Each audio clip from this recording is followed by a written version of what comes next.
Jybe, how I did it. Episode 3, Phase 2, Initialisation. See the links to the other episodes in the description below. Initialization phase is my own thing. That's just breaks or makes or breaks my jybe. And it makes my jybe. All the gurus suggest immediate morphing of preparation into carving and doing this fast. As described in the previous clip, I am doing preparation very slowly on purpose. And I can't do it perfectly well, like I'm uncomfortable putting hands all the way back. Secondly, I can do many things at once, like immediately from preparation go into carve. Hence, I introduce initialization, the phase between preparation and turning or carving. This is a QA phase for me. This is to correct the errors with my hand placement during preparation.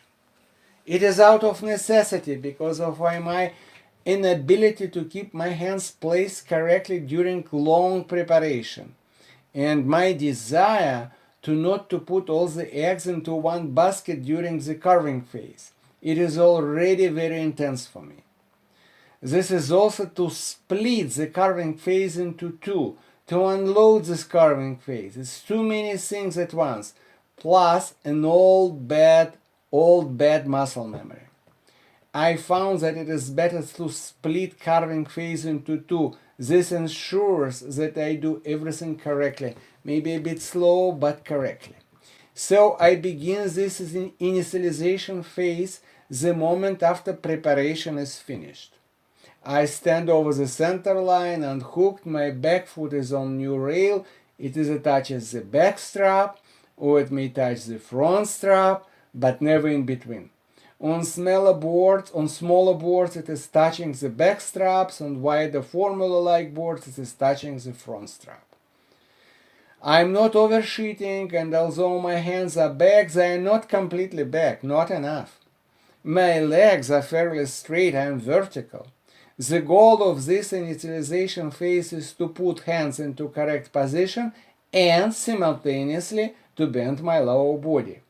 All those things are done simultaneously, not sequentially. First, upper body, the handwork. To better understand it, I suggest you search for Guy Creep side swipe. I do provide the link in the description below. He explains side swap better than I will do. Now how I use it. First I slide the front hand very fast, couple inches only, back on the boom so it touches the harness line. Immediately after that I execute the side swipe. My front hand is holding the boom, my back hand bent in the elbow like a chicken wing grips the boom very loosely. I extend my front hand along the center line of the board. I keep my back hand in the same position, the boom slides through my fist. I end up in the archer position with the mast inclined as much forward as I possibly can. Notice that pros and strong sailors alike may do it not in the direction of the center line, but diagonally across the board. I can't. I'd rather do it less fast but more precise.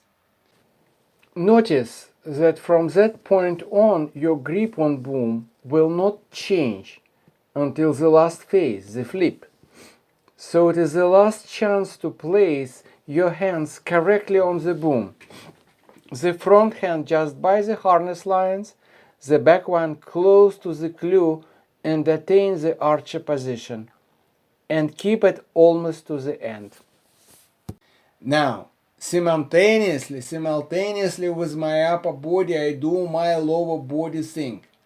All I do, I bend the ankles, bending ankles, not knees. If you stand on the floor, it doesn't matter what you bend, ankles or knees. Your center line, your center of gravity has to be above your feet. And hence in normal life, you bend both, and you cannot bend just the ankles or just the knees. There are two sports where bending the knees without bending ankles is possible. One thing is skiing, another is windsurfing. In both, it is quite a huge problem that you can bend only ankles or only knees.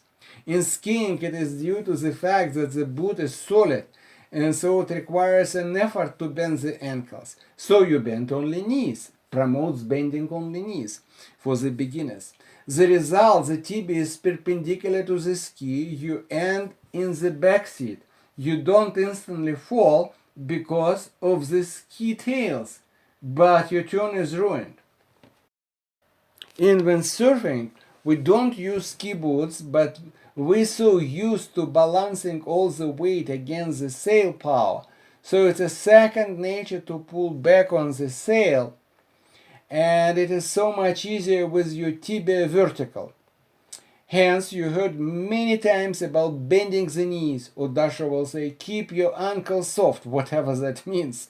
Or some people will say, drive the knees into the turn. The coach said, bend your ankles. Everything else will happen automatically. My eternal gratitude to him for this tip. What I also do, and I read about this in one of Guy Cribb articles, I do bend my front ankle a bit more than the back one. This results in additional centimeter of moving mass more forward. Also, in one of his videos, Peter Hart speaks about the necessity of trimming your board, surfboard or windsurfing board, keeping it flat on the water from nose to tail. If you put too much weight on the tail, it starts to plow, losing speed. You need to put it flat from nose to tail, then it slides and doesn't lose speed that fast. The steps I have described in this initialization phase help to achieve this goal. As you bend the ankles, you start to turn anyways.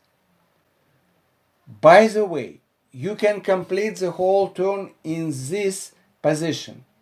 Here's an example. I'm on 5-0 on flat section with 3.5 gusts.